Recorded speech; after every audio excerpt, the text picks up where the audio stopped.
भी है, पारसी समाज, इन सबसे गुजारिश करता हूं कि इस भयानक व्यवस्था को आप समझिए। नुकसान आपका बहुत है। मुसलमान तो है वैसे भी 15-16% जो होगा, लेकिन इसके व्यवसाय कौन से है? ये व्यवसाय को तुम छू नहीं सकते या ये व्यवसाय कोई छीन नहीं सकता। जैसे पंचर की दुकान है, आप थोड़ी छीन पाओगे। मुसलमानों को कितना भी मारा जाएगा फिर भी आपकी गाड़ी पंचर होगी तो दुरुस्त करने वाला तो मुसलमान ही, आप जाओगे तो उसी के पास, तो उसको रोजी रोटी मिलनी है। रिपेयरिंग का सेक्टर जो है ये कोई छीन नहीं सकता उससे। वेल्डिंग का सेक्टर है, ये कोई छीन नहीं सकता उससे। मोटर रिवाइंडिंग का सेक्टर है, ये कोई छीन नहीं सकता उससे।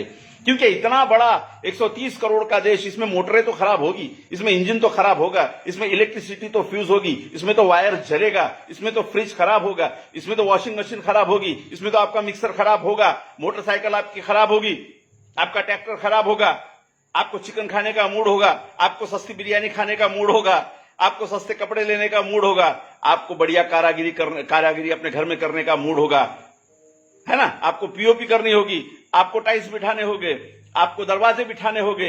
ये सब सेक्टर में मुस्लिम बहुसंख्यांक है और ये सेक्टर उससे छीना नहीं जा सकता, क्योंकि यहां दिमाग से ज्यादा पसीने का काम है, मेहनत का काम है, और ये मेहनत का काम मुसलमान करता है। इसलिए सरकारी नौकरियां तो छीन गई उससे बड़ा इकोनॉमिकल सेक्टर तो छीन गया है। अब ये बड़े इकोनॉमिकल सेक्टर में, बड़े प्रशासकीय सेक्टर में, गवर्नमेंट के सेक्टर में जो संघर्ष चल रहा है वो अगड़े हिंदू वर्सेस पिछड़े हिंदुओं का चल रहा है। लेकिन अगड़े हिंदू पिछले हिंदू को अधिकार और भागीदारी न देने के लिए बीच में मुसलमानों को डालकर दिखाते रहते हैं कि पिछड़े हिंदुओं, तुम्हारा सबसे बड़ा दुश्मन मुसलमान है। अरे मुसलमानों के पास में नौकरियां नहीं है और वो किसी ऐसे अधिकार के पोस्ट में नहीं है कि हिंदुओं की नौकरियां नकार सके।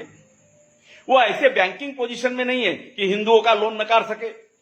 वो ऐसे कमांडिंग पोजीशन में नहीं है कि पुलिस में, मिलिट्री में हिंदुओं का प्रवेश रोक सके। वो ऐसा एजुकेशनल सेक्टर में भी नहीं है कि वो हिंदू समाज के लोगों को कहे कि तुमको टीचर प्रोफेसर करके नहीं लेते। वो स्वास्थ्य के क्षेत्र में नहीं है कि हिंदू डॉक्टर को कहे कि तुझे कुछ नहीं मिलता चल जा। वो कृषि क्षेत्र में नहीं है कि किसानों को बोलेगा ए तुम हिंदू किसान हो, तुमको कुछ नहीं मिलता, आत्महत्या करो। सारा सिस्टम ये मनुवाद के मुट्ठीवर लोगों के हाथ में है और वही पूरे शोषण के लिए जिम्मेदार है। लेकिन निशाना कौन? मुसलमान। तो मुसलमान का ज्यादा नुकसान नहीं है, नुकसान मेरे हिंदू भाई का है।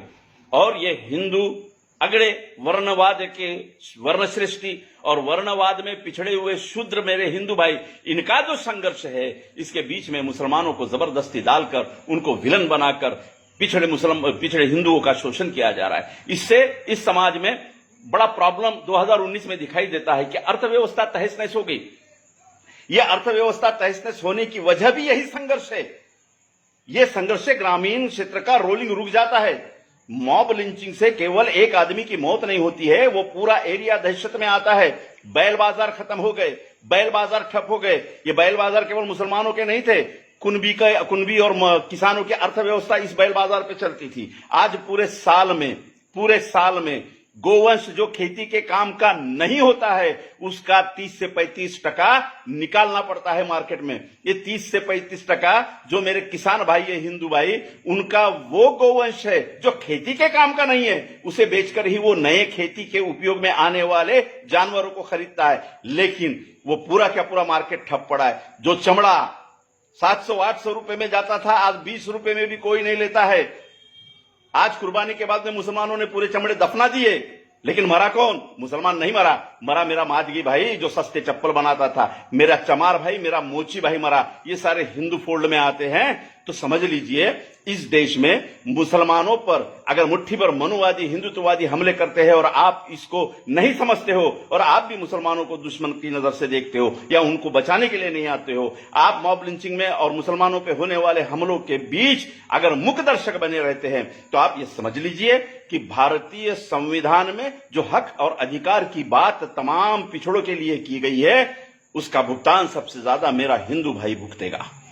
मुसलमान तो भुगतेगा, वो भुगत रहा है। पिछले 73 साल में अगर आप देखें तो जेलों में सड़ा, 73 साल में आप देखोगे तो दंगों में मरा, 73 साल में आप देखोगे तो शक की बुनियाद पे 10-10, 15-15 साल जेलों में गवाए। शक की बुनियाद पे आप देखोगे तो कहीं नौकरी में नहीं है, कहीं बैंक में लोन नहीं मिलते।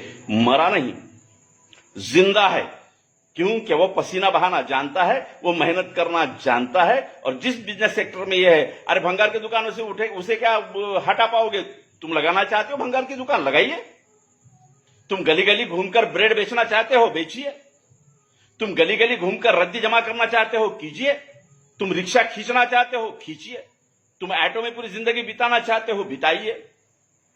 तुम बाटले जमा करके उसमें से रोजी रोटी कमाना चाहते हो, कमाइए। मुसलमान मेहनत पे जीता है और मेहनत पे जीने की वजह से वो बाकी सेक्टर में नहीं है, वो ऐसे शोषणवादी सेक्टर में नहीं है जहां हिंदू भाई का शोषण हो। इसके बावजूद भी एक खेल कि हिंदुओं के पिछड़ेपन के लिए मुसलमान जवाबदार, इस देश के लिए मुसलमान जिम्मेदार, ये बात के लिए मुसलमान जिम्मेदार, वो बात के लिए मुसलमान जिम्मेदार। मेरे हिंदू भाई होशियार हो जा, वरना महात्मा ज्योतिबा फुले, शाहू महाराज, छत्रपति शिवाजी महाराज, डॉक्टर बाबा साहब आंबेडकर ने तुम्हारे लिए जो काम किया है, वो काम ये मुट्ठी भर वनवादी लोग बर्बाद कर देंगे और तुम फिर पेशवाई के गुलामी में आने वाले 500, 600 न जाने कितने सालों तक फिर लपेटे रहोगे। इसलिए सावधान हो जाइए। धन्यवाद।